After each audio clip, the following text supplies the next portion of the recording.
What the hell is this? The moment I saw what was inside the box, I instantly felt the blood rush away from my face, and my heart began to pound. I quickly closed the box, marched into the kitchen, and threw the whole present in the trash, box and all. What are you doing? You can't throw away my son's present. Mr. Spencer, please have a look at what's inside. At my words, my concerned father-in-law picked up the little black box from the trash, eyed it for some time, and then opened it up. His face turned bright red with fury. You gosh damn bastard! How frickin' dare you do this to her? This is the story of how my husband, a kind, long man once upon a time, gradually declined in terms of humanity and common sense, and how an unalterable occurrence caused him to do something that would ultimately render his life a veritable masterpiece of misery. My name is Danny Spencer, and I'm a 28-year-old housewife. I've been married to my husband, Lee, for 4 years. I initially met him 5 years ago at the company I worked for before. He originally worked in a different department, but was eventually transferred to the department where I worked at that time. Being on the road to becoming a successful officewoman myself, I volunteered to teach him how to do the job. It really helped that he already had some knowledge of the company and its systems, and within a week, he was doing everything very well. Another reason why I volunteered to help him, and why I had to fight hard to be given that responsibility, was also because I found him attractive.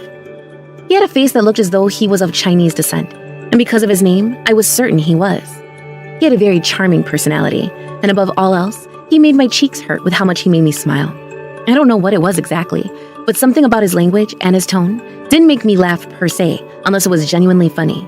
But it just sounded nice, and I wanted to talk with him all day long, if that was possible. Perhaps my help really came off as a good impression, because about a month after we started working together, he confessed he had feelings for me. He asked me out on a nice dinner, and I immediately accepted. Things snowballed, and just 1 year later, we were married. Quick jump into the realm of the betrothed, I know, but I thought I would be happy with him for all my life. My income alone will be enough to live on.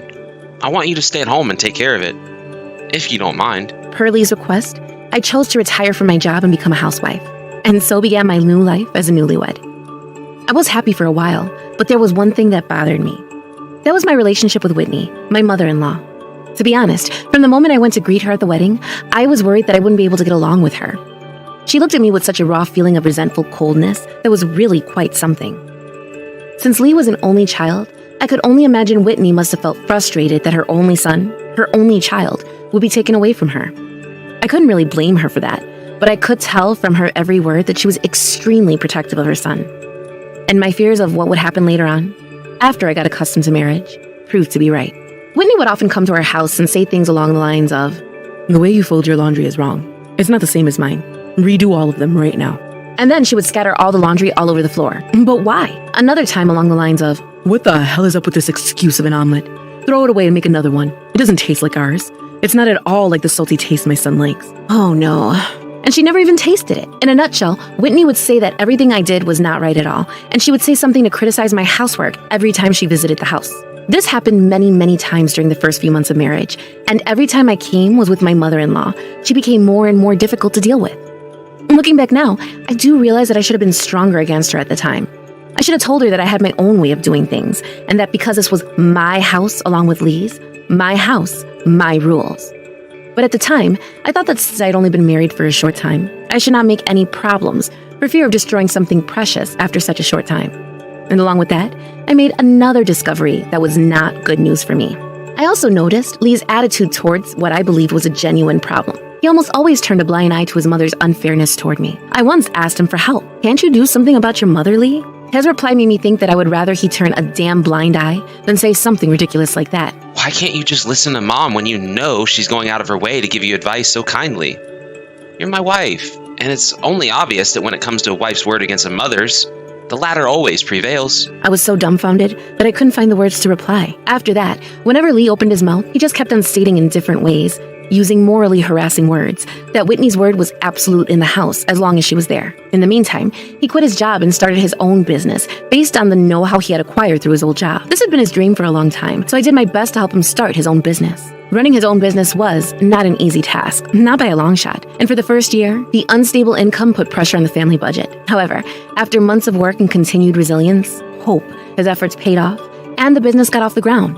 Right about when this story escalated, Lee's salary had doubled that of when he was working for his old office. A few months after he got his new company off the ground, I found out I was pregnant.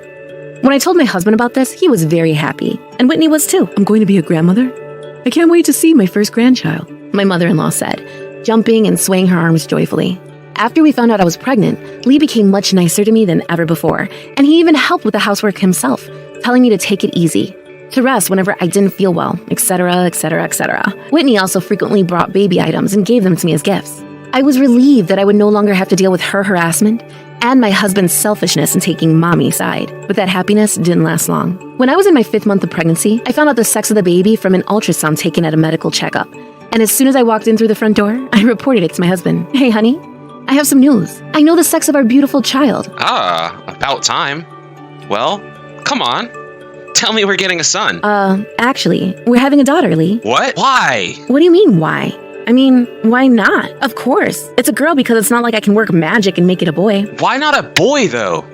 I can't let a stupid daughter inherit my business if she's gonna go marry a man. I don't want the damn thing if it's not a freaking boy. I was absolutely appalled. How can you say that? Doesn't matter what sex the child is. Then Lee raised his eyebrows at me as if I was crazy. And what are you talking about? A woman becoming my heir? That's the stupidest thing I've ever heard in a damn while. That's for sure. A man who goes out, works hard, and makes enough money to support his wife and children is a much better asset to the family. I just stood there, dumbfounded, at all the heartless comments emanating from my actual husband's mouth. He used to be such a sweet, kind, charming man. What kind of warthog-faced swamp monster was I talking to here? I didn't know a lot of things right then, but one was certain. This was not the man that I'd hoped to spend the rest of my life with. I had no idea that he felt that way about sexes and children. At that moment, I was so angry that my body shook. To make matters worse, it seemed that my mother-in-law had heard about the news that very same day because she called me out of the blue. What are you trying to accomplish giving birth to a daughter? You realize Lee's company is going strong, and you want to interfere with that by letting this thing into the world? Unacceptable. Whitney also spoke harshly about the fact my baby turned out to be a girl. I was stunned by her words and was disgusted by the two traders' insistence on a male heir and their refusal to be happy that the baby was a girl. I began to feel stressed about it and made it of paramount importance that I keep my distance from Lee and his traitorous mother so as not to influence the baby in a negative way. However, I had not yet decided on a name for the child, so I decided to ask Lee for any suggestions. What should we name our daughter, Lee? When I asked him this, he answered in a tedious manner. I don't freaking care. Why don't you do whatever you freaking want? Since you seem to want to bear the bitch, you name the stupid thing. How dare you? What does it matter what her name is, eh? She's still gonna be a freaking girl. It's none of my damn business. Tears welled up in my eyes as I heard those soul-piercing words. My chest tightened and I ran out of the room crying. I promised myself that I would never talk to him about her again. From then on, Lee and I talked less and less. Even so, he never stopped blurting out his sarcastic aspersions towards me. I can't have any good chemistry with that stupid excuse of an executive, for real. I was thinking of making my son my right-hand man someday, but if you hadn't decided to bear a daughter, we wouldn't be worried about the future of the company right now, would we? You're just adding unnecessary worries to my freaking busy schedule. You're a stay-at-home mom, but instead of supporting my work, you're getting in my way. I don't know what you're enjoying. Lee said in a voice too loud for a soliloquy. I just pretended to not hear him and let him get on with his ridiculous ranting. Then, Whitney even said something even more unbelievable, directly to my face. Just freaking forget the girl. Have a boy already. If it's not a boy, what's the point of having any children, Danny? Every time she saw me at home, she was like this. The moment she laid her eyes on me, she was reminded of the somehow scandalous decision of bearing the child anyway, despite her being a daughter instead of a son, and she would go on to insist that I bear a boy as soon as possible. To insist on a male lineage nowadays is quite an anachronism for anyone, let alone parents with a grandchild on the way. I couldn't and I wouldn't answer, yes, I understand, to that bitch. I kept giving vague answers, and each time I saw Whitney, I felt more and more disgusted with her. I managed to keep my spirits up by complaining about them both in my child-rearing diary, which I started keeping after I got pregnant. As I endured these days, I finally gave birth to a beautiful baby girl. When I held her in my hands for the first time, I felt happiness that was impossible to be put to words. I named my beautiful daughter Aurora, after my wishes for her to have the brightest, most wonderful life the world has to offer. After leaving the hospital, a party was held in my parents-in-law house to celebrate the birth of my baby girl. It seemed that it was Whitney who had come up with the idea. When I heard about it from Lee, I smiled and said, despite all those hurtful things she said, she's still so happy to have her first grandchild, isn't she? Lee must have been pleased inside too, for he agreed to the idea. I was so happy to hold my own child in my arms that I strangely thought of the two traitors in such an optimistic way. On the day of the party, we were invited to my parents-in-law's house with our baby Aurora. When I opened the door to the living room, a sumptuous meal was laid out on the dining table. This is lovely. Thank you so much. You guys are the stars of the show today. We got a delivery from a famous restaurant. It looks amazing. Bon appetit. While my father and I were having a friendly conversation, Whitney was still looking at me with an expression of anger and resentment. I decided not to pay her any attention and instead enjoyed the delicious food and took many pictures of my lovely Aurora in her grandfather's arms. It was a peaceful and happy time, and it was as though all the hard days I had spent so far were a lie. When we were about to bring the party to a close with our bellies full, Lee announced, I have something for Danny. "Oh? What is it?" He went to the other room and came back with something hidden behind his back. I was so surprised and happy by how sudden the announcement was, along with what Lee's actions here implied. Here you go. And he put a pretty paper bag on the table. "What is this? Is it okay for us to open it?" Oh, it's just a little congratulations present for Aurora. He pushed the paper bag on the table toward me. "Oh, wow. The wrapping's so cute. Thank you, Lee, so much." To get a present from my husband, who hated the idea of having a daughter so much, this was certainly something unexpected and wonderful. I knew my baby would be adorable in his eyes when he saw her. I was glad he changed his mind about Aurora. I cried with relief and joy. I looked inside the paper bag and saw a chic and stylish black box with a beautiful white ribbon wrapped around it. Lovely! And immediately, I excitedly opened the box. And that's when everything plunged into darkness. What the hell is this? The moment I saw what was inside the box, I instantly felt the blood rush away from my face, and my heart began to pound. I quickly closed the box, marched into the kitchen with trembling hands, and threw the whole present in the trash, box and all. Admittedly, this behavior of mine could be construed inappropriate in the eyes of onlookers, but that box held the most despicable message anyone could have ever written. Leo, my father-in-law, who was watching from across the table, jumped to his feet startled and said, What are you doing? You can't throw away my son's present. "Lee bought that present for Danny, didn't he?" My mother-in-law, who was standing next to me, followed suit with her husband. "That's right. What a thing to do. You're disgusting." Meanwhile, my husband was staring at me with the most evil grin I'd ever seen on his face. I tried to keep my voice down. "Mr. Spencer, please have a look at what's inside." At my words, my concerned father-in-law picked up the little black box from the trash, eyed it for some time, and then opened it up. Then he gasped, and his face turned bright red with fury. What in the name of mighty behemoth is this? What did the black box contain, you ask? Well, it was filled with flowers, but not just any flower. Pure, white chrysanthemums.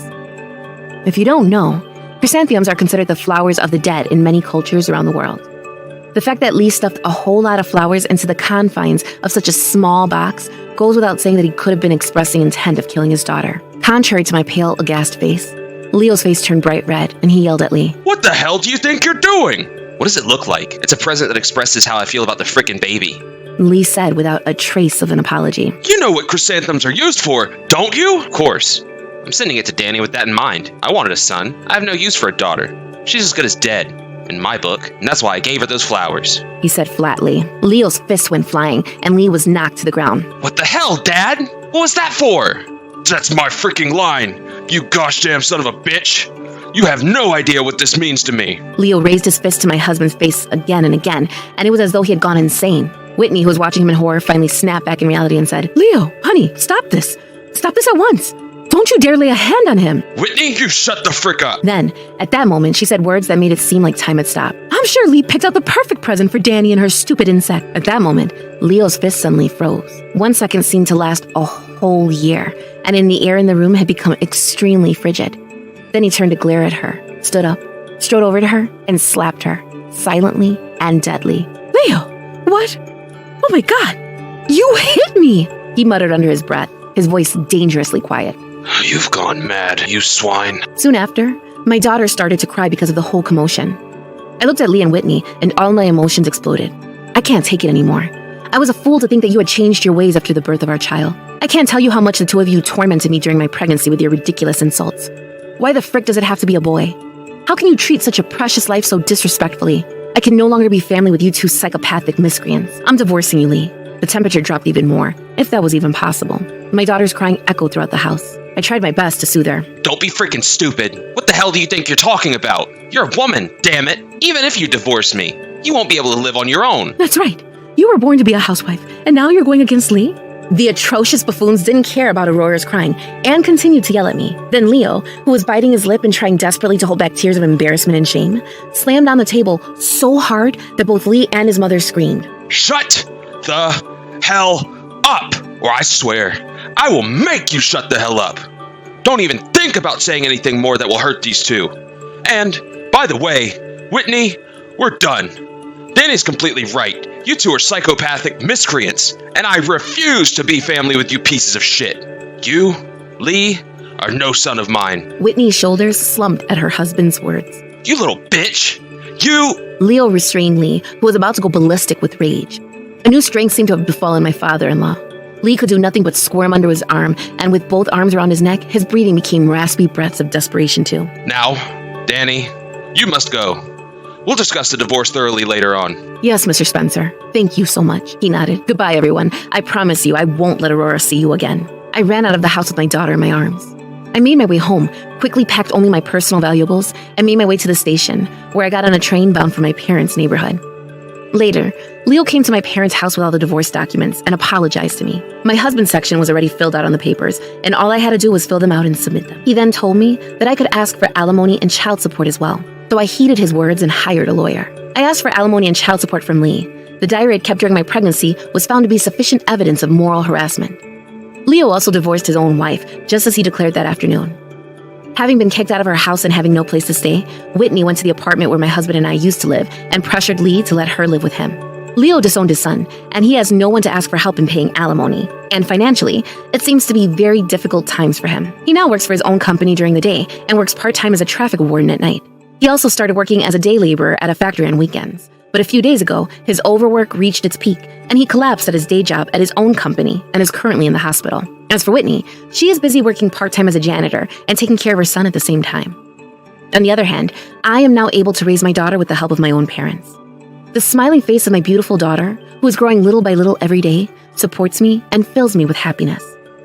I will always protect your smile, darling, and I'll do everything I can to make sure that you live that wonderful life you have ahead of you. I say as I feed my daughter her milk, staring deeply into her twinkling eyes.